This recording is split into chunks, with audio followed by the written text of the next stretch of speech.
안녕하세요, 친구들. 우리 친구들이 늘 행복한 꿈을 꾸길 바라는 조맘이에요. 오늘 하루도 행복하게 잘 지냈나요? 우리 오늘도 재미있는 이야기 들으며 행복한 꿈나라로 떠나 볼게요. 눈을 꼭 감고 이야기 소리에 귀를 기울여 주세요. 둥글 납작 길쭉 네모. 옛날에 옹기종기 마을이 있었어요. 마을 사람들이 옹기종기 사이좋게 모여 살아서 옹기종기 마을이라고 불렀대요. 마을에 들어서면 아담한 초가집이 하나 있었어요. 이 집 주인은 옹기종기 마을에서 제일 부지런하고 착하기로 소문난 돌쇠였지요. 그런데 돌쇠가 아주 곤란한 상황에 처했어요. 어느 날 저녁 무렵이었어요. 돌쇠가 따끈한 저녁밥을 한술 뜨려고 하는데 여보시오, 주인장 계시오. 밖에서 주인을 부르는 소리가 났어요. 돌쇠가 고개를 갸웃거리면서 내다보니까 낡은 바랑을 맨 한 스님이 떡하니 서 있었지요. 날이 저물어서 그러니 하룻밤만 세워주시오. 예, 날도 쌀쌀한데 어서 이리 들어오시지요, 스님. 마음씨 착한 돌쇠는 얼른 스님을 방으로 모셨어요. 그러고는 군불도 뜨끈뜨끈하게 떼고 맛있는 저녁밥도 대접했지요. 그럼 스님, 편히 쉬십시오. 돌쇠가 잠자리를 봐놓고 나가려고 하는데 스님이 돌쇠를 불러 세웠어요. 주인장, 이 바랑 좀 맡아주시겠소? 스님은 갖고 있던 낡은 바랑을 휙 건네주었어요. 돌쇠는 공손히 바랑을 받아서 자기 방으로 돌아왔어요. 그러고는 바랑을 윗목에다 잘 두었지요. 가물거리던 호롱불도 꺼지고 돌쇠는 금세 드르렁드르렁 코를 골며 잠이 들었어요. 아마 많이 피곤했었나 봐요. 하루 종일 열심히 일했거든요. 옹기종기 마을의 밤은 이렇게 점점 깊어갔지요.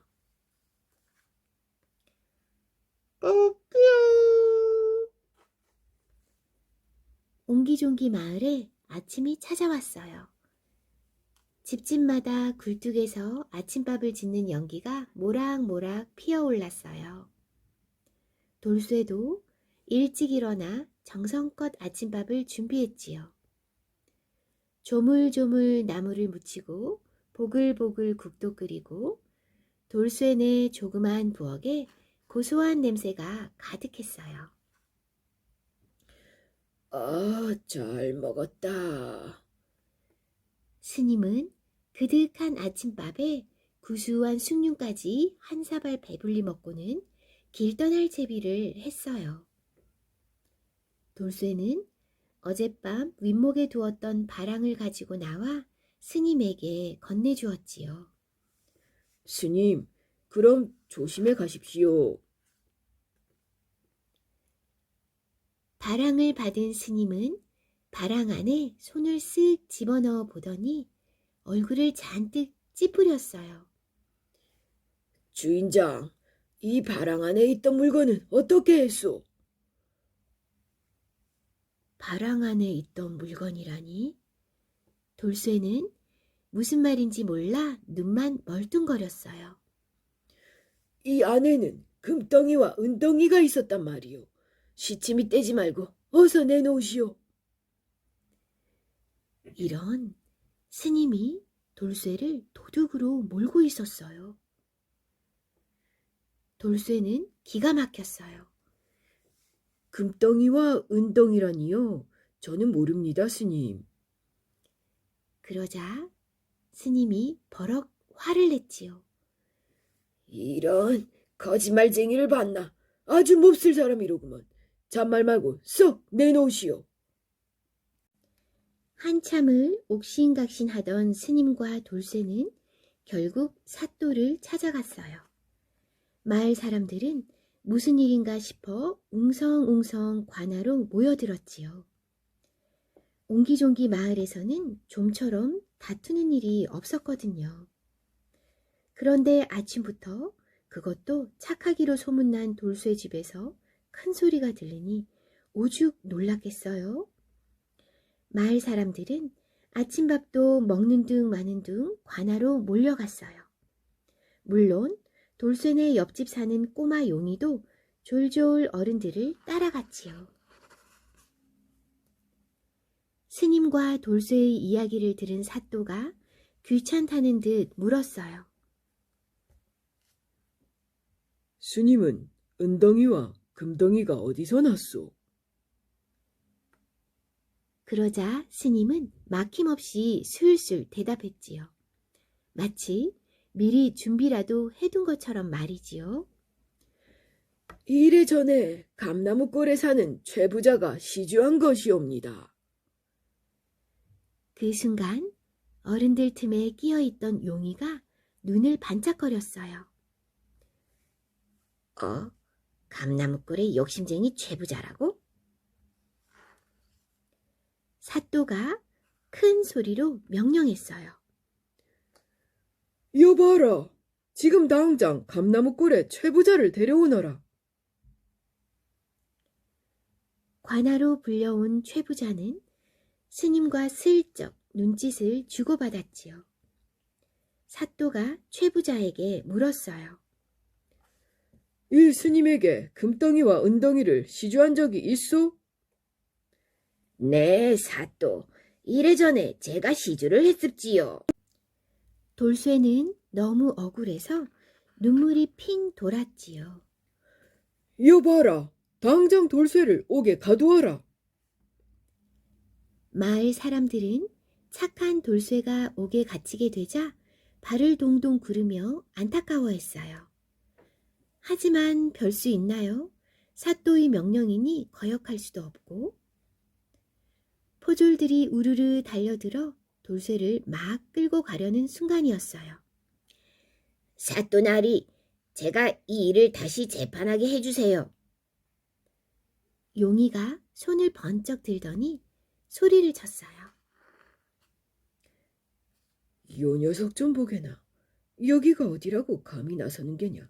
그래, 어디 혼 좀 나봐라. 사또는 당돌한 용이가 괘씸해서 이렇게 생각했어요. 좋다. 하지만 제대로 해결하지 못하면 큰 벌을 받게 될 것이다. 마을 사람들은 가슴이 조마조마했어요. 용이가 영리한 것은 알고 있었지만 일이 잘못될 수도 있으니까 말이지요. 하지만 용이는 자신 있다는 듯 빙그레 웃었어요. 용이는 곧장 큰 소리로 포졸들에게 명령했어요. 스님과 최부자를 각각 다른 방에 가두십시오. 그러자 스님이 펄쩍펄쩍 뛰면서 소리쳤어요. 아니, 어린 것이 뭘 한다고 나서는 게야. 방에 가두라니. 최부자도 당황하기는 마찬가지였어요. 사또 나으리께서 제게 맡기신 일입니다. 어서 가두십시오. 용이가 한번 명령하자 머뭇머뭇하던 포졸들이 스님과 최부자를 각각 이쪽 방과 저쪽 방으로 데려갔어요. 용이는 진흙덩이를 들고 먼저 스님이 있는 방으로 건너갔지요. 이 진흙으로 시주받은 금덩이와 은덩이가 어떻게 생겼는지 빚어보십시오. 스님은 도대체 무슨 꿍꿍이인가 싶어 눈이 휘둥그레졌어요. 용이는 씩 한번 웃어 보이더니 이번에는 최부자가 있는 방으로 갔지요. 똑같이 진흙덩이를 들고서 말이지요. 이 진흙으로 스님에게 시주한 금덩이와 은덩이가 어떻게 생겼는지 빚어보십시오. 진흙덩이를 받아든 최부자는 잔뜩 얼굴을 찌푸렸어요. 스님과 최부자는 진흙덩이를 받고서 한참을 투덜거렸어요. 하지만 사또가 용이에게 재판을 맡겼으니 어쩔 수 없었지요. 스님과 최부자는 요리조리 주물럭주물럭 금덩이와 은덩이를 빚기 시작했어요. 잠시 후 용이가 포졸들에게 말했어요. 이제 두 사람이 빚은 진흙덩이를 가져오세요. 두 사람이 어떻게 빚었는지 궁금하지요? 관아 마당에 4개의 진흙덩이가 가지런히 놓였어요. 스님은 금덩이와 은덩이를 둘 다 둥글납작하게 빚었어요. 그런데 최부자는 금덩이는 길쭉하고 은덩이는 네모나게 빚었지요. 둥글납작 길쭉 네모라. 진흙덩이를 본 용이의 얼굴에 살짝 미소가 번졌어요. 사또나리, 이제 다 됐습니다. 사또가 마루에 있는 커다란 의자에 앉으며 시큰둥하게 말했어요. 범인이 누군지 밝혀냈느냐? 그러자 용이는 마당에 놓여 있는 4개의 진흙덩이를 가리키며 똑똑히 말했어요. 여길 보세요, 사또나리. 두 사람이 빚은 금덩이와 은덩이의 모습이 이렇게 각각 다릅니다. 바로 스님과 최부자가 거짓말을 한 것이지요. 사또는 속으로 깜짝 놀랐어요. 이 녀석 아주 영리한 아이로구나. 용의 재판에 감탄한 사또는 무안한 듯 헛기침을 하며 명령했어요. 저 못된 스님과 최부자에게 각각 곤장을 때리고 옥에 가두도록 하라. 그리고 이 아이에게는 비단 3필과 쌀 5가마를 상으로 내리도록 하라. 옹기종기 마을에 흥겨운 잔치가 벌어졌어요. 마을 사람들은 옹기종기 모여 앉아 푸짐하게 차려진 음식을 먹으며 한바탕 크게 웃었어요. 돌쇠는 자신을 구해준 용이를 안고 덩실덩실 춤을 추었지요. 옹기종기 마을 꼬마 재판관 만세! 참, 스님과 최부자는 어떻게 되었냐고요? 아마 옥에서 엉엉 울고 있겠지요? 엄청나게 부어오른 엉덩이를 보면서 말이지요.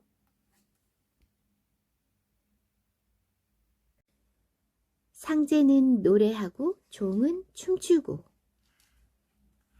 옛날에 마음이 아주 착하고 어진 임금님이 있었어요. 임금님은 백성들을 매우 아끼고 사랑했지요.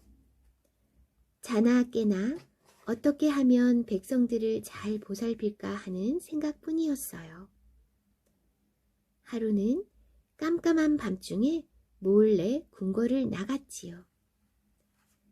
백성들이 사는 모습을 직접 눈으로 보고 싶었거든요. 임금님은 이곳저곳을 돌아다니며 혹 딱한 사정을 가진 백성이 없나 두루두루 살펴보고 있었어요. 바로 그때 어디선가 장구 소리와 함께 노랫소리가 들렸지요. 아니, 한밤중에 웬 노랫소리일까? 임금님은 가만히 귀를 기울이며 소리가 나는 쪽으로 발길을 옮겼어요. 다 쓰러져 가는 조그만 오막살이에서 나는 소리였어요. 방 안에서는 구슬픈 노랫소리와 함께 희미한 불빛이 가물가물 새어나오고 있었지요. 임금님은 살금살금 문 앞으로 다가갔어요.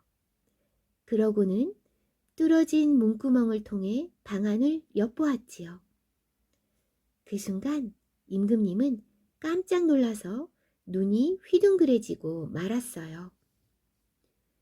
귀신에게 홀린 게 아닐까 의심이 들 정도였지요. 방 안에서는 아주 이상한 풍경이 벌어지고 있었거든요. 방 한 구석에서 노인이 술상을 앞에 두고 흑흑 흐느껴 울고 있었어요. 그런데 더욱 이상한 것은 그 앞에서 상복을 입은 젊은이가 장구를 치며 노래하고 중처럼 보이는 여인은 그 장단에 맞춰 덩실덩실 춤을 추고 있었지요. 이처럼 희한한 광경을 보고 놀라지 않을 사람이 누가 있을까요? 임금님은 주춤주춤 뒤로 물러나 골똘히 생각에 잠겼어요. 젊은이가 상복을 입은 것을 보면 상을 당한 게 분명해. 그런데 노인이 우는 앞에서 노래를 하고 있으니 참으로 이상하군. 더군다나 여자 중은 춤까지 추고 있으니 말이야. 임금님은 고개를 갸웃거리며 곰곰이 생각해 보았지만 도저히 그 까닭을 알 수가 없었어요. 점점 더 궁금해진 임금님은 마침내 헛기침을 하며 주인을 불렀어요. 어흠, 안에 주인 계시오. 잠시 후 방문이 삐거덕 열리며 젊은이가 얼굴을 내밀었어요. 누이신지요? 지나가던 나그네인데 잠시 쉬어갈 수 있겠소? 젊은이는 잠깐 망설이는 듯 하더니 곧 방으로 안내했어요. 집이 많이 누추합니다. 그래도 괜찮으시다면 들어오시지요. 임금님은 자리에 앉아 방 안을 휙 둘러보았어요. 첫눈에 보아도 아주 보잘것없고 가난한 살림살이였어요. 임금님은 조심스레 입을 열었지요. 실은 제가 이곳을 지나가다 우연히 방안을 보게 되었소. 뭔가 사연이 있는 듯한데 무슨 사연인지 여쭈어도 되겠습니까? 젊은이는 머쓱한 얼굴로 고개를 돌리고 머리를 깎은 여자 중도 부끄러운 듯 말이 없었지요. 그러자 노인이 옷소매로 눈물을 훔치며 말했어요. 아까 장구를 치고 노래를 부른 사람은 내 아들이고 춤을 춘 사람은 내 며느리 올시다. 더욱 궁금해진 임금님은 노인에게 바싹 다가가 앉았지요. 그런데 도대체 무슨 사연으로? 노인은 긴 한숨을 내쉬며 말했어요. 오늘이 이 늙은 어미의 환갑날이라오. 그런데 보시다시피 집이 가난하여 술 한 병, 고기 한 근 살 돈이 없지 않겠소. 생각다 못해 며느리가 머리카락을 잘라서 그 돈으로 이렇게 잔치상을 차린 거라오. 임금님이 이제야 알겠다는 듯 고개를 끄덕이자 노인이 계속 말을 이었어요. 아들과 며느리의 효성은 갸륵하지만 잔치상을 받은 내 마음이 어찌 즐거울 리 있겠소. 나도 모르게 서름이 복받쳐 울고 있으니 나를 즐겁게 하려고 아들이 장구를 치며 노래를 부르고 며느리는 춤을 춘 것이라오. 노인의 이야기를 들은 임금님은 가슴이 찡했지요. 아들과 며느리의 지극한 효성과 눈물겨운 사연에 감동을 받았어요. 임금님은 어떻게든 이들을 도와주고 싶었어요. 그래서 젊은이에게 넌지시 물었어요. 보아하니 젊은이는 공부를 많이 한 것 같은데 어찌하여 벼슬을 하지 않고 이리도 가난하게 사시오? 저는 지금 아버지께서 돌아가신 후 3년상을 치르느라 바깥 출입을 함부로 할 수 없습니다. 게다가 과거 시험에는 공부를 많이 한 선비들이 구름처럼 몰려드는데 합격하기가 어디 쉬운 일이겠습니까? 그렇다면 언제 3년상이 끝나게 돼요? 올 가을에 끝납니다. 그러자 임금님이 젊은이의 손에 돈을 쥐어주며 말했어요. 올 가을쯤에 나라에서 과거 시험이 있다고 하니 이 돈을 노자로 하여 꼭 시험을 보시오. 아마 젊은이라면 꼭 합격할 것이라 믿소. 어느덧 가을이 되었지요. 정말로 나라에서는 과거 시험이 있다고 했어요. 이 소식을 들은 노인이 아들에게 말했지요. 얘야, 나그네의 말이 신기하게 꼭 들어맞는구나. 이번에 과거를 보면 왠지 좋은 일이 생길 것만 같으니 꼭 시험을 보려무나. 젊은이는 시험에 붙을 자신은 없었지만 혹시나 하는 생각에 과거를 보러 길을 떠났어요. 시험장에는 전국에서 모인 많은 선비들로 발 디딜 틈이 없었지요. 선비들은 335 어울려 무슨 문제가 나올까 미리 점쳐보기도 했답니다. 두고 보시오. 아까 내가 말한 것이 꼭 시험에 날 테니까. 그 중에는 잘난 체하며 허풍을 떠는 사람도 있었어요. 젊은이는 초조한 마음으로 조용히 시험을 기다렸어요. 드디어 시험 문제가 발표되었어요. 그런데 시험장은 찬물을 끼얹은 듯 일시에 조용해졌어요.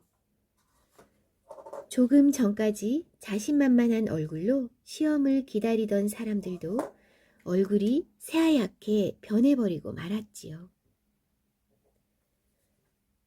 상제는 장구를 치며 노래하고 중은 춤추고 노인은 술상 앞에서 운다. 이런 수수께끼 같은 문제를 보고 어리둥절하지 않을 사람이 누가 있겠어요? 모두들 고개를 갸웃거릴 뿐 도무지 글을 쓸 엄두를 못 내고 있었어요.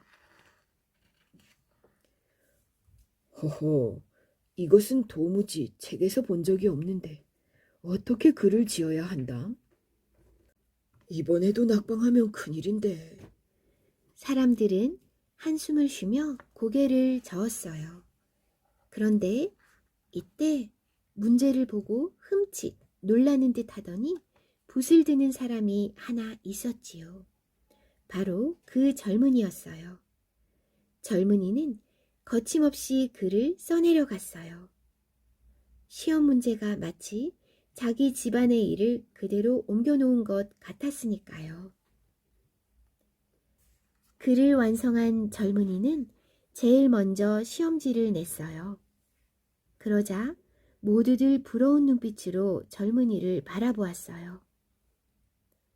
시험장에 모인 사람 중에는 억지로 글을 만들어 써내는 사람도 있었고 아예 시험을 포기하고 자리를 뜨는 사람들도 수두룩 했으니까 말이지요. 젊은이는 시험장을 나가며 생각했어요. 모든 일이 나그네 말대로 되다니 정말 신기한 일이야.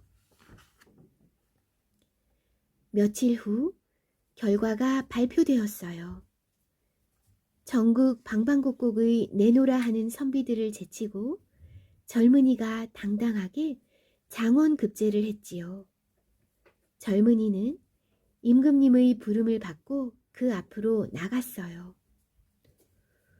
그대가 이번 과거에서 장원을 한 선비인가? 고개를 들어 나를 보라. 고개를 든 순간 젊은이는 까무러칠 듯이 놀라고 말았지요. 자기 집에 들렀던 나그네가 바로 임금님의 자리에 앉아 있었으니 말이지요. 임금님은 흐뭇한 얼굴로 젊은이를 굽어보며 말했어요. 너무 놀라지 말아라.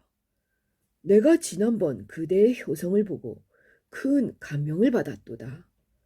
그대 같은 효자라면 어진 관리가 되어 백성을 부모처럼 잘 받들고 자식처럼 잘 보살피리라 믿노라. 성은이 망극하옵니다. 젊은이는 임금님의 은혜에 거듭 감사의 인사를 올렸어요.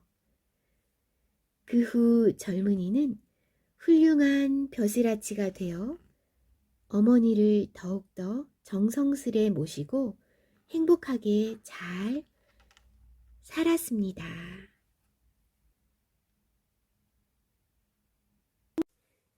방귀 시합. 옛날, 아주 먼 옛날에 어느 마을에 방귀를 아주 잘 뀌는 두 사람이 살았어요. 두 사람은 길 하나를 사이에 두고 한 사람은 배나무가 심어진 앞집에 또 한 사람은 사과나무가 심어진 뒷집에 살았지요. 앞집 마당에는 절구 하나가 있었는데 그 안에는 하얗고 귀여운 토끼 한 마리가 살고 있었어요. 토끼는 아침이면 뽕 하는 앞집 방귀쟁이의 방귀 소리에 잠을 깼어요. 벌써 아침이 되었구나. 주인님의 아침 방귀 소리는 늘 경쾌해. 그리고 밤이면 뽕 하는 뒷집 방귀쟁이의 방귀 소리에 잠이 들었어요. 뒷집 아저씨 방귀 소리가 들리니 잠이 오는걸. 그러고는 쿨쿨 잠이 들었어요. 그런데 앞집 방귀쟁이의 방귀는 무척 셌어요. 얼마나 셌냐고요?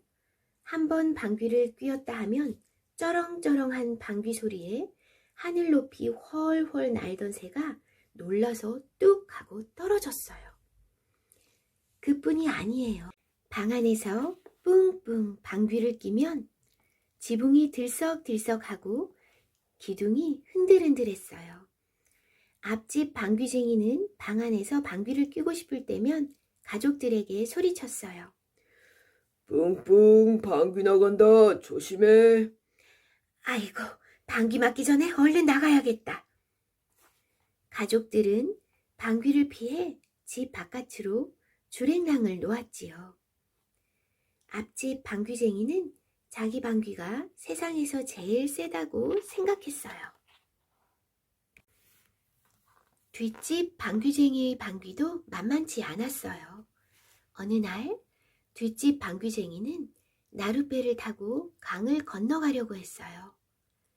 나룻배를 탄 뒷집 방귀쟁이는 갑자기 용변이 급해서 뱃사공에게 말했지요.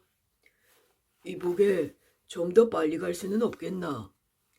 바람이 반대로 불어서 영 속력이 안 난다오. 뱃사공은 노를 느릿느릿 저으며 말했어요.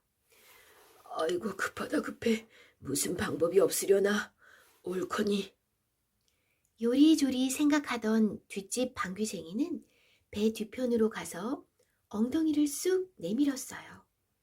그러고는 방귀를 뿡 뀌었지요. 그랬더니 이게 웬일이지요? 천천히 움직이던 배가 쌩 하더니 눈 깜짝할 사이에 강 건너 나루토에 도착했어요. 뒷집 방귀쟁이는 나룻배에서 얼른 내려 뒤도 안 돌아보고 변소로 향해 뛰었어요. 하하하하, 내 방귀가 역시 세상에서 제일 세다니까. 뒷집 방귀쟁이는 뛰면서 우쭐한 기분이 들었지요. 하루는 앞집 방귀쟁이가 주막에 들러 밥을 먹는데 왁자지껄 사람들의 이야기 소리가 들려왔어요. 자네 그 사과나무 집 방귀쟁이 이야기 들었나? 듣고 말고 그 사람 방귀가 그렇게 세다며. 글쎄 뿡 하고 방귀 한 번이면 나무가 흔들흔들하고 길 가던 사람도 휙휙 날아간다더군. 하하, 그 사람 방귀가 세상에서 최고로군. 가만히 이야기를 듣던 앞집 방귀쟁이는 기분이 나빴어요. 아니 뒷집 방귀쟁이 방귀가 1등이라고? 앞집 방귀쟁이는 생각할수록 약이 올라 얼굴이 불그락불그락해졌지요. 밥도 먹는 둥 마는 둥 하고 자리에서 일어난 앞집 방귀쟁이는 곧장 뒷집 방귀쟁이를 만나러 갔어요. 한편 뒷집 방귀쟁이는 대장간에서 대장장이의 일을 돕고 있었지요. 대장장이는 벌겋게 달아오른 쇠를 두드리고 뒷집 방귀쟁이는 풀무 대신 방귀를 뀌어 화덕에 불을 지피고 있었어요. 뚱땅뚱땅 뿡, 뚱땅뚱땅 뿡. 그때 대장장이가 뒷집 방귀쟁이에게 말했어요. 자네 앞집에 사는 그 방귀쟁이 방귀가 그렇게 세다며? 뭐? 앞집 방귀쟁이의 방귀가 세다고? 뒷집 방귀쟁이는 얼굴을 잔뜩 찌푸리고 말했어요. 글쎄 뿡 하고 방귀를 뀌면 나무가 뿌리채 뽑히고 길을 걷던 사람이 멀리 날아가 버린다더군. 그게 무슨 말인가? 방귀하면 내가 최고인데. 당장 내 눈으로 확인해 보아야겠어. 뒷집 방귀쟁이는 얼굴을 잔뜩 찡그리고는 앞집 방귀쟁이를 찾아 나섰어요. 그때 앞집 방귀쟁이가 씩씩거리며 장터를 지나고 있었어요. 앞집 방귀쟁이를 발견한 뒷집 방귀쟁이는 숨을 거칠게 몰아쉬며 그쪽으로 달려갔지요. 너 이놈 잘 만났다. 내 녀석이 감히 내 방귀가 최고라고 헛소문을 퍼뜨리고 다닌다며.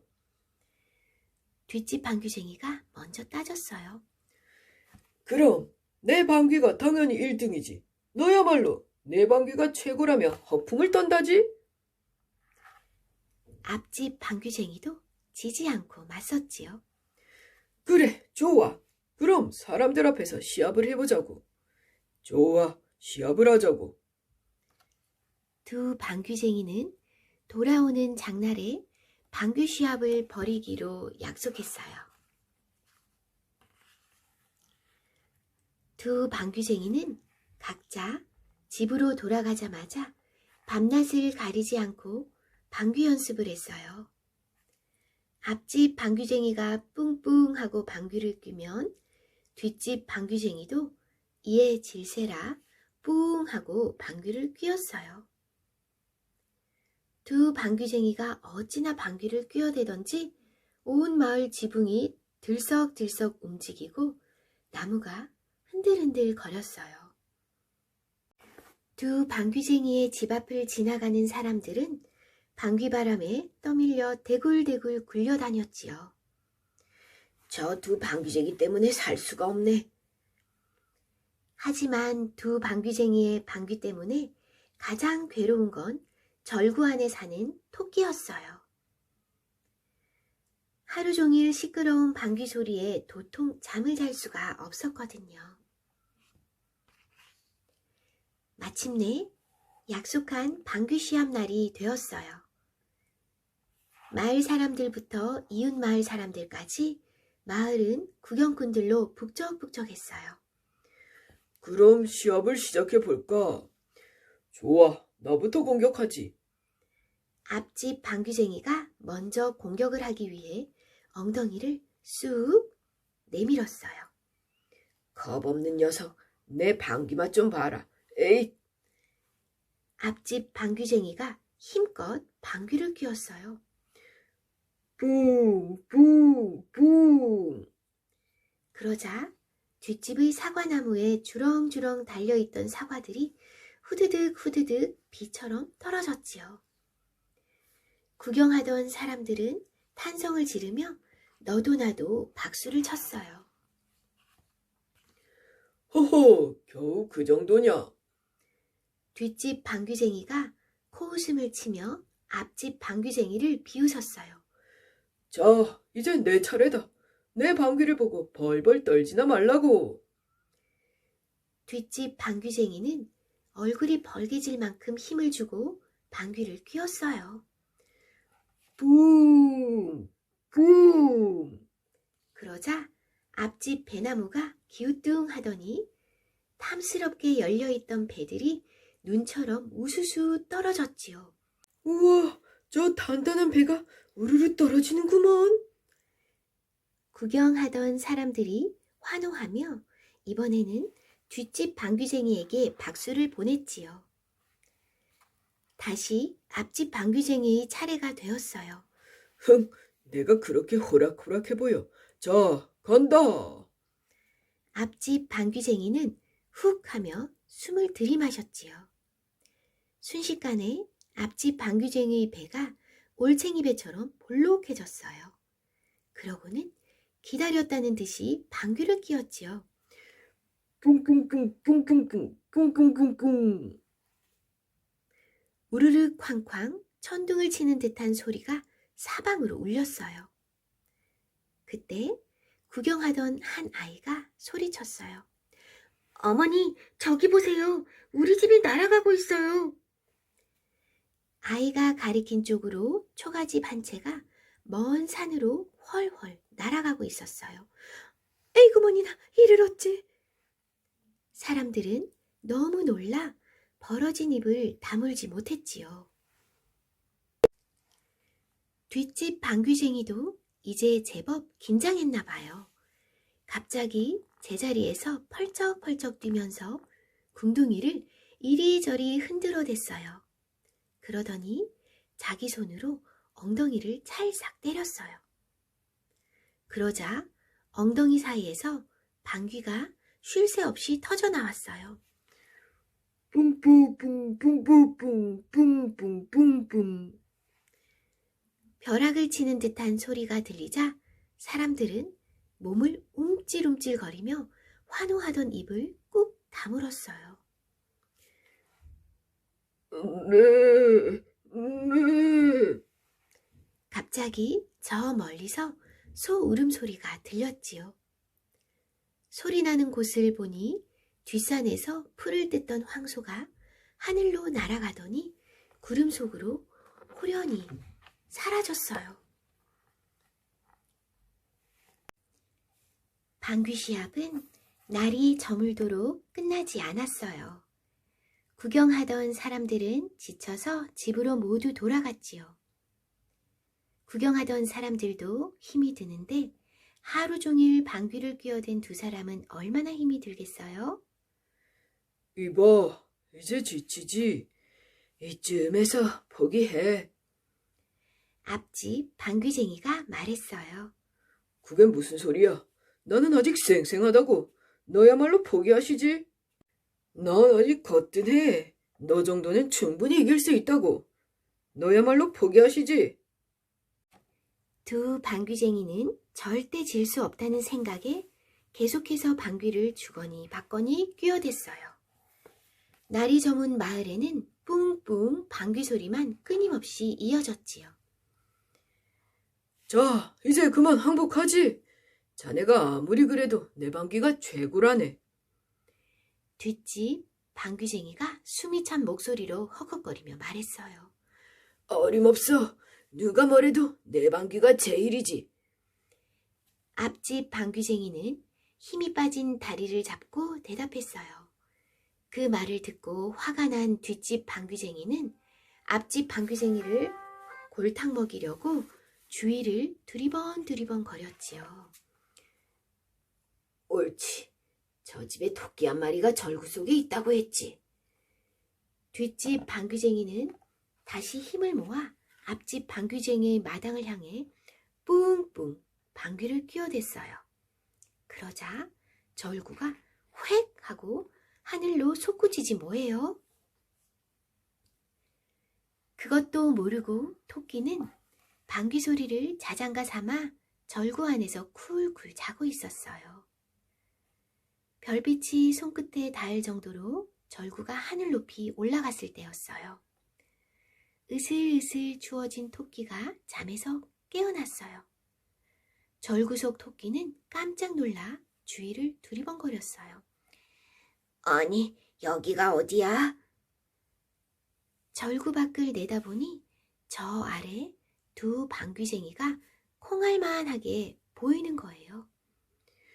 어이쿠, 고래 싸움에 새우 등 터진다더니 두 방귀쟁이 때문에 죄 없는 나만 죽게 생겼구나.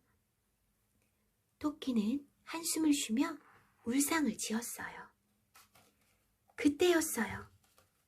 높이 높이 솟구치던 절구는 방향을 바꿔 앞집을 향해 떨어지기 시작했어요. 떨어지는 절구를 향해 이번에는 앞집 방귀쟁이가 뿡뿡 방귀를 뀌었어요. 그러자 떨어지던 절구가 다시 뒷집을 향해 휙 하고 솟아올랐어요. 아이고, 나 죽네, 나 죽어. 불쌍한 토끼만 절구 안에서 이러지도 저러지도 못하고 있었어요. 절구가 하늘에서 오르락 내리락 하자 토끼는 속이 울렁울렁거렸어요. 여보세요, 그만 좀 끼어대요. 토끼가 아무리 소리를 쳐도 시끄러운 방귀 소리에 묻혀 방귀쟁이들에게 들릴 턱이 없었어요. 떨어지는 절구를 향해 이번에는 두 사람이 동시에 방귀를 뀌었어요. 뿡뿡뿡, 뻥뻥뻥, 뿡뿡, 뻥뻥.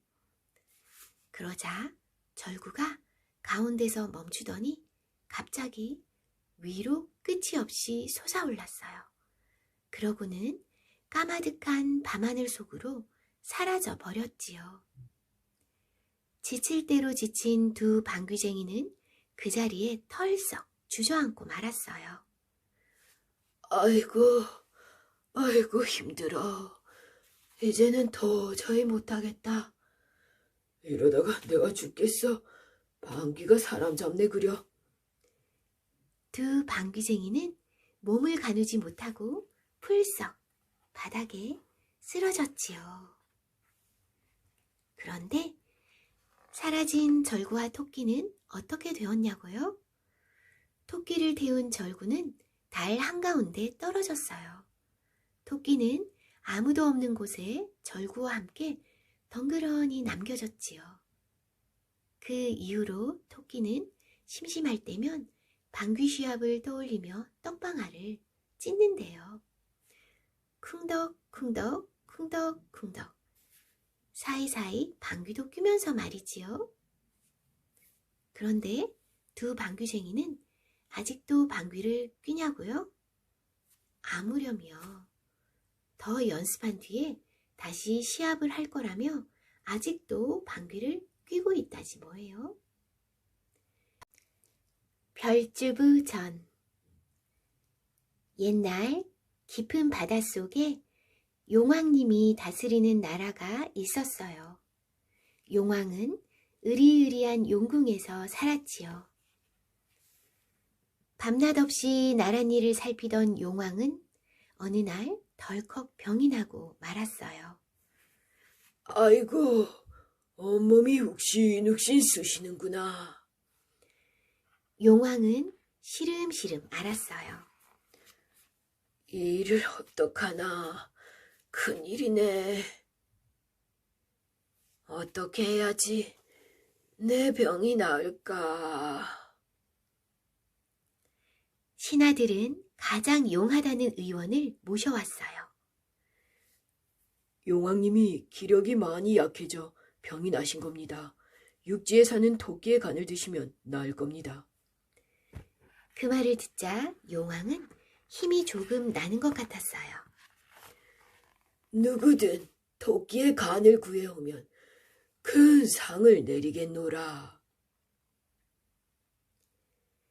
용왕의 말에 다리가 8개 달린 문어 장군이 앞으로 흐느적 나섰어요. 제가 토끼를 잡아오겠습니다. 그러자 자라 대신이 빈정거리며 말했지요. 하하, 문어 장군이 육지에 나갔다가는 금방 사람에게 붙잡혀 보글보글 찌개로 끓여질 거요. 용왕은 고개를 끄덕이며 자라에게 말했어요. 그럼 자라 대신이 다녀와 주겠는가? 네, 제가 다녀오겠습니다. 그때 메기 대신이 고개를 절레절레 저었어요. 자라 대신은 토끼의 생김새를 아시오. 자라가 뒤통수만 긁어대자 갯벌에 나들이를 다녀온 꽃게 대신이 나섰어요. 나는 먼 발치에서 털옷을 입은 토끼를 본 적이 있어.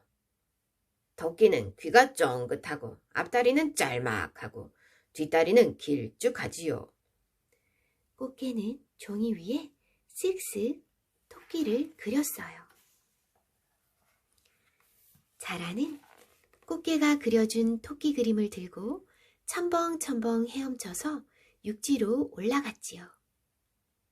땅 위에는 파릇파릇한 풀잎들과 알록달록한 꽃들이 살랑거리고 지지배배 찌르르 찌르르 새들이 노래하고 있었어요. 우와, 육지도 바닷속만큼이나 아름답구나. 그때 토끼가 깡충깡충 자라 앞을 뛰어갔어요. 자라는 토끼 그림을 펼쳐보았지요. 옳지, 저 녀석이 토끼로구나. 자라는 토끼에게 가까이 다가갔어요. 토끼는 바위에 기대어 쉬고 있었지요. 혹시 육지의 왕 토끼 선생이 아니시오? 토끼는 육지 왕이라는 말에 어깨가 으쓱해졌어요. 그렇소. 내가 육지의 왕이요. 그런데 당신은 누구시오? 토끼는 자라를 난생 처음 본다는 듯이 고개를 갸웃거렸어요. 나는 바닷속 왕궁에서 온 자라 대신이요. 육지의 왕을 만나러 먼 길을 달려왔다오. 토끼는 기분이 좋아 입이 함지박만하게 벌어졌어요. 하하하하, 잘 오셨습니다. 정말 영광이군요. 자라는 짐짓 시치미를 뚝 떼고 토끼에게 물었어요. 육지에서만 살아 지루하고 실정이 날 터인데 나랑 용궁에 가보지 않겠소? 토끼는 자라의 말에 어처구니가 없다는 듯이 말했어요. 당신은 육지동물이 물속에 들어가면 죽는 줄 모르시오. 걱정 마시오. 제가 선생을 안전히 모실 거랍니다. 그래도 토끼는 주춤주춤 머뭇거렸어요. 자라는 속이 타서 토끼를 계속 부추겼지요. 바닷속에는 이빨을 번뜩이는 늑대도 없고 부리가 날카로운 매도 없다오. 나는 늑대나 매를 두려워하지 않소. 토끼는 마치 진짜 육지 왕이라도 된 듯 너스레를 떨다가 슬그머니 꼬리를 내렸어요. 육지의 왕이라면 바다 구경도 한번 해봐야지요. 저를 따라가시지요. 아, 그래. 자라 대신만 믿을 터이니 같이 가봅시다. 토끼는 자라의 등에 올라타고 바닷속으로 들어갔어요. 우와, 바닷속은 정말 멋지군요. 그렇지요. 오시길 잘하셨지요. 토끼는 휘둥그레진 눈으로 주위를 두리번거렸어요. 어느새 번쩍번쩍한 용궁이 가까워 보였지요. 토끼야, 미안하구나. 자라는 터져나오는 웃음을 참느라 얼굴이 새빨개졌어요. 용궁에 들어서자마자 자라가 크게 소리쳤어요. 용왕님, 토끼를 잡아왔습니다. 문어 장군이 긴 다리로 토끼의 몸을 친친 감았어요. 아니, 왜 이러는 거요? 내가 뭘 잘못했다고? 토끼가 깜짝 놀라 떨리는 목소리로 물었어요. 어서 내 간을 내놓아라. 그제야 토끼는 자라에게 속은 것을 깨달았어요. 간이라고요? 그래, 용왕님이 내 간을 드셔야 병이 낫는다는구나. 이제 나는 죽었구나. 토끼는 겁이 나서 몸을 부들부들 떨었어요. 그 순간 좋은 꾀가 반짝 떠올랐지요. 그럼 진작 말씀하시지요. 바보 같은 자라가 알려주지 않아 간을 두고 그냥 왔는걸요. 신하들은 토끼의 말에 깜짝 놀랐어요. 뭐라고? 그렇다면 지금 내 몸에 간이 없다는 말이냐? 토끼는 용왕에게 다가가 또박또박 말했어요. 우리 토끼들은 아주 깔끔하답니다. 그래서 매일 아침 간을 꺼내 맑은 물에 씻은 다음 햇볕에 잘 말려 다시 몸속에 집어넣지요.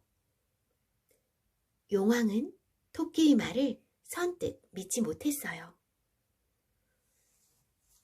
토끼는 간을 꺼내놓고도 살 수 있단 말이더냐? 그럼요. 자라가 미리 말해 주었다면 깨끗이 씻어둔 간을 가져와 용왕님께 드렸을 겁니다. 용왕은 자라에게 화를 버럭 내며 소리쳤어요. 어서 토끼와 함께 육지로 가서 간을 받아오시오. 자라는 토끼를 냉큼 업고 다시 육지로 올라왔어요. 그러고는 토끼를 내려주며 풀이 죽은 목소리로 말했지요. 토끼야, 빨리 간을 가져오렴. 그런데 토끼는 깔깔깔 웃어대며 외쳤어요. 넌 거짓말쟁이인 줄 알았더니 멍청하기까지 하구나. 간을 넣었다 뺐다 하는 동물이 이 세상에 어디 있냐? 토끼는 깡충깡충 도망치며 메롱메롱 약을 올렸지요. 자라는 털썩 주저앉아 엉엉 울었어요. 이제 어떡하지? 용왕님의 약을 어디서 구하지? 그때 구름을 타고 산신령이 나타났어요. 자라야, 이 산삼을 가져가거라. 이걸 먹으면 용왕님의 병이 나을 것이다. 고맙습니다, 산신령님. 자라는 산신령에게 넙죽 절을 하고 용궁으로 한달음에 헤엄쳐 갔지요. 산삼을 먹고 병이 깨끗이 나은 용왕은 자라에게 큰 상을 내렸답니다. 덕진다리. 전라남도 영암군 덕진면에 덕진교라는 다리가 있습니다. 덕진이라는 사람 때문에 만들었다고 하여 덕진다리라고 부르지요. 도대체 다리를 만드는데 어떤 사연이 있었길래 덕진이란 이름을 붙였을까요? 지금부터 그 이야기를 들어볼까요? 옛날하고도 아주 오랜 옛날 덕진이라는 사람이 있었어요. 덕진은 주막집에서 나무도 해오고 마당도 쓸고 주막에 온 손님들을 돌보는 머슴이었어요. 덕진은 누구보다도 부지런했지요. 하지만 무엇보다도 내세울 것은 마음씨가 착하다는 것이었어요. 심지어 동양아치가 주막을 찾아와도 그냥 보내는 법이 없었지요. 하다못해 밥 한 끼라도 두둑히 먹여보냈으니까요. 밥이 없을 때는 자기가 먹던 밥이라도 덜어주었어요. 이런 모습을 보고 사람들이 혀를 찰 때면 덕지는 늘 이렇게 말했지요. 저야 손님들이 먹다 남긴 밥을 먹으면 되지요. 또 한두 끼 굶으면 어때요? 하지만 저런 사람들은 밥을 거르면 길거리에 쓰러져 죽을 수도 있잖아요. 덕지는 잘 곳이 없는 사람에게는 잘 곳을 마련해주고 옷이 없는 사람에게는 옷을 주었어요. 때로는 병들고 지친 사람들을 밤새 간호해주기도 하였지요. 그리고 노잣돈이 없는 사람에게는 돈을 꿔주기도 했답니다. 돈이 없을 때는 남에게 꿔서라도 돌봐주었지요. 그러던 어느 날 덕진이 살고 있는 마을의 원님이 시름시름 앓기 시작하더니 급기야 숨을 거두고 말았어요. 원님은 저승사자를 따라 저승에 가게 되었지요. 그런데 이게 웬일이에요? 저승의 염라대왕이 원님을 보더니 아직 죽을 때가 되지 않았으니 다시 돌아가라는 것이었어요. 원님이 막 돌아서 가려고 할 때였어요. 염라대왕이 원님을 불러 세웠어요. 여보시오, 원님. 이왕 이렇게 왔으니 저승사자들에게 인정이나 베풀고 가시지요. 그 말을 들은 원님이 말했어요. 저야 죽을 뻔하다가 살아난 목숨이니 인정이 아니라 그보다 더한 것이라도 베풀어야지요. 하지만 갖고 있는 돈이라고는 한 푼도 없으니 어떻게 인정을 베풀 수 있겠습니까? 그러자 염라대왕이 껄껄 웃으며 말했어요. 허허, 그건 걱정하지 마시오. 여기 저승에는 사람마다 창고가 하나씩 있다오. 이승에서 착한 일을 하면 그대로 저승 창고에 쌓이는 법이지. 그러니 당신의 창고를 열어 인정을 베풀기만 하면 되는 것이랍니다. 그 소리에 원님은 식은땀이 주르르 흘렀어요. 살아생전 남에게 쌀 한 톨 베푼 적이 없으니 그럴 수밖에 없었지요. 저승사자를 따라가면서 원님은 간이 콩알만해졌어요. 자기 창고가 텅 비어 있으면 어떡하나 걱정이 태산 같았어요. 과연 원님의 창고는 텅텅 비어 있었어요. 마늘 한 조각, 쌀 한 톨 찾아볼 수 없었지요. 있는 것이라고는 오직 하나, 집단 한 단뿐이었어요. 창고를 본 염라대왕의 얼굴이 점점 험악하게 일그러졌어요. 창고지기도 거친 숨을 몰아쉬며 씩씩거렸지요. 창고지기가 염라대왕에게 말했어요. 대왕마마, 이 자는 지금까지 좋은 일이라고는 해본 적이 없는 자이옵니다. 창고에 있는 저 집단 한 단도 지난 겨울에 거지에게 준 것이옵니다. 그때 거지가 애를 낳는다고 하자 마지못해 내주면서 헛간에서 아이를 낳게 하였사옵니다. 백성을 사랑하고 돌보기는커녕 돈이나 걷어들이고 누가 무엇라도 바치면 좋아라 했던 자이옵니다. 도대체 남을 도울 줄 모르는 자를 돌려보내봤자 아무런 도움이 되지 않으니 그냥 지옥에 떨어뜨림이 어떻겠는지요. 원님은 등골이 오싹하고 소름이 쫙 끼쳤어요.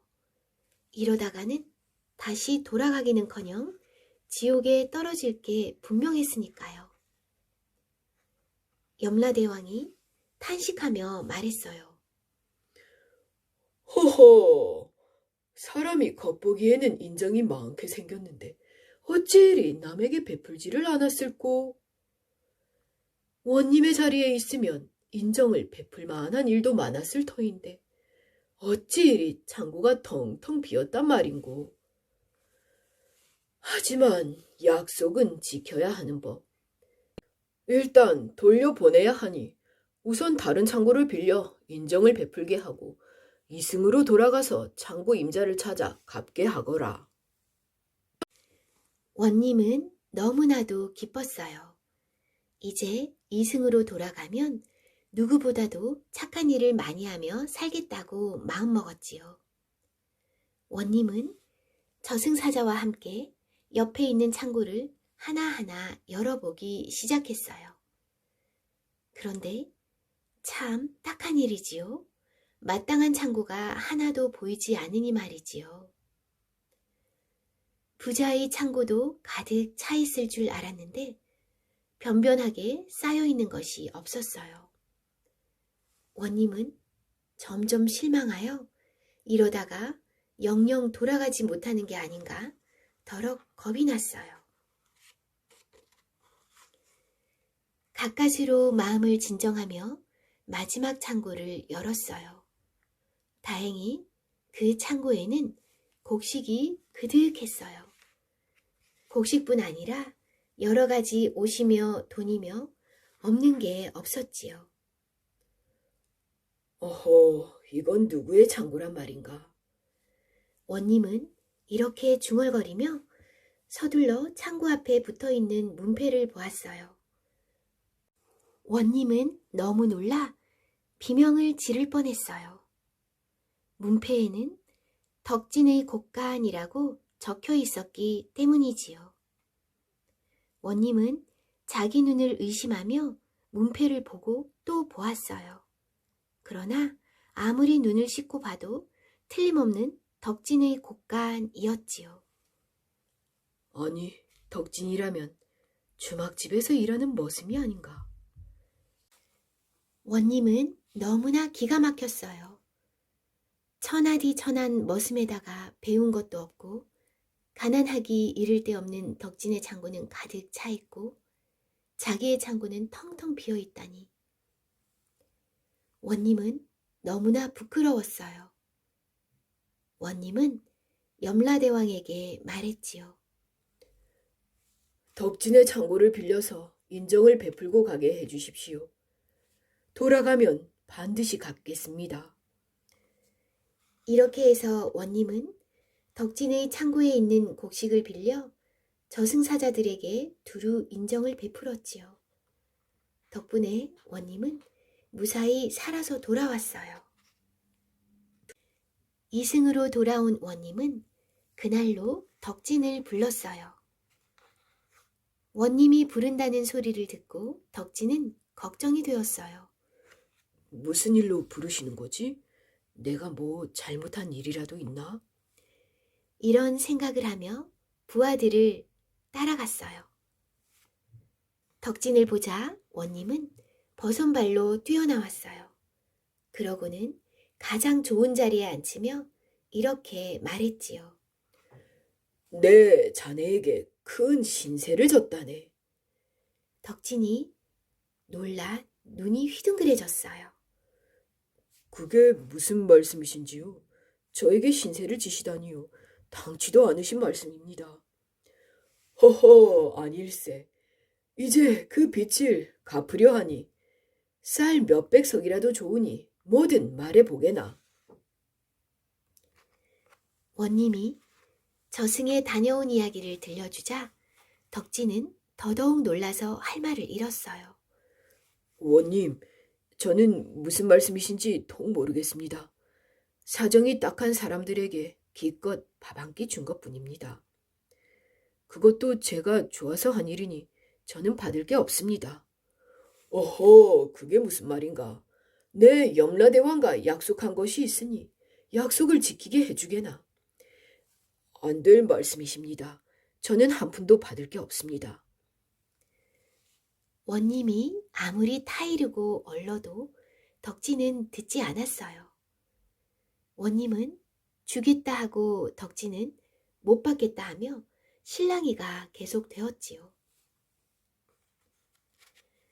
한참 뒤에 덕진이 말했어요. 원님께서 정 그러시다면 제게 주시겠다고 하는 그 곡식으로 우리 고을에 좋은 일을 하나 했으면 합니다. 원님이 반색을 하며 물었지요. 그래, 그 좋은 일이 무엇이냐?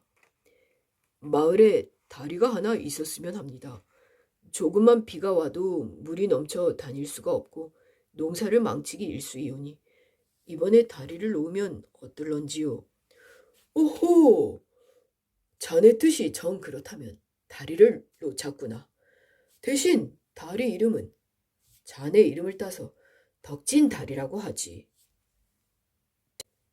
덕진은 다리를 놓는 것은 좋지만 이름을 붙이는 것은 싫다며 한사코 거절했어요. 하지만 원님이 사정사정하여 이름만은 그대로 남겨두기로 했답니다. 소문이 퍼지자 마을 사람들은 몹시 기뻐했어요. 마을의 부자들도 소문을 듣고 너도 나도 곡식을 내놓았지요. 이렇게 해서 덕진다리가 완성되었어요. 이런 일이 있은 뒤로 덕진은 더욱더 바빠졌어요. 덕진을 보러 주막을 찾아오는 사람들이 더 많아졌으니까요.